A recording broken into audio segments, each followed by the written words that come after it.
Liquor కేసులో YCP వాళ్ళని ఇరికించడానికి ఒక వర్షం చెప్పమంటున్నారు. ఇదే వాసుదేవరెడ్డి కేసు పెట్టడం జరిగింది.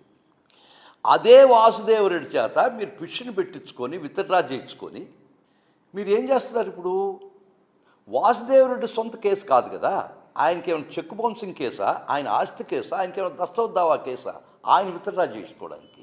ఇది రాష్ట్రం సంబంధించినటువంటి 371 కోట్ల సంపద అవినీతి పరంగా మీరు దోచేసిన తర్వాత వాసుదేవరెడ్డి చేత నాకే పర్వాలేదు తీసేయమని వాసుదేవరెడ్డి ఏమన్నా వాళ్ళ సొత్తా, వాళ్ళ బాబు సొత్తా ఆయన ఒప్పుకోవడానికి?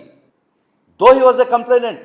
ఇది వాసుదేవరెడ్డి సొత్తు కాదు, రాష్ట్ర ప్రజల యొక్క సొమ్ము 371 కోట్లు స్కిల్ డెవలప్మెంట్ కేసులో.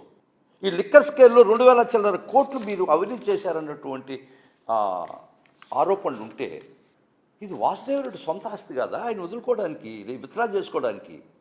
ఇదేమన్నా ఆయన సొంత ప్రాపర్టీ డిస్ప్యూట్ కేసా ఇది? ఒక్కసారి కంప్లైంట్ ఇచ్చిన తర్వాత ఇది గవర్నమెంట్ చేతిలో ఉంటుంది. ఆ గవర్నమెంట్ మీతో రన్ అవుతుంది. ఆ రన్ అవుతుంది కాబట్టి మీరే కేసు తీసేసుకోవడానికి ప్రయత్నిస్తున్నారు.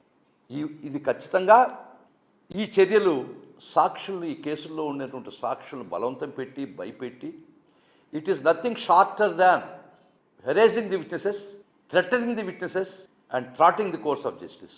ఇవన్నీ మీ బెయిల్ క్యాన్సిలేషన్ ఖచ్చితంగా గ్రౌండ్స్ అవుతాయి. మళ్ళీ మీకు చెప్తుంటాను. లీగల్ పవర్ అంటే వారి యొక్క లీగల్ పరంగా ఉన్నటువంటి వాళ్ళ మేధావులు, వారికి వాళ్ళ తరఫున వాదిస్తున్న మేధావుల యొక్క గొప్పతనం మీద వాళ్ళకి నమ్మకం, కానీ చట్టం మీద నమ్మకం లేదు. చట్టం మీద నమ్మకం ఉంటే ఈరోజు ఇన్ని కేసులు 14-15 కేసులు మీరు విత్డ్రా చేసుకున్నారంటే నిజమే.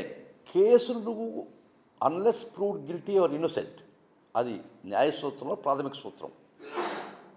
నువ్వు కేసులు విచారణ చేయించుకో, శుద్ధపూసాలు బయటికి రా, నేను స్వతంత్ర పోరాట యోధుడు నేను చెప్పు. రోజు కేసులు విచారణ జరగనీయకుండానే నీ అవినీతి మురికిని నువ్వు కడుక్కోగదలిచావు నీ అధికార దాహంతో అని చెప్పి, నీ అధికార బలంతో అని చెప్తే నువ్వు శుద్ధపూసెట్ అవుతావయ్యా.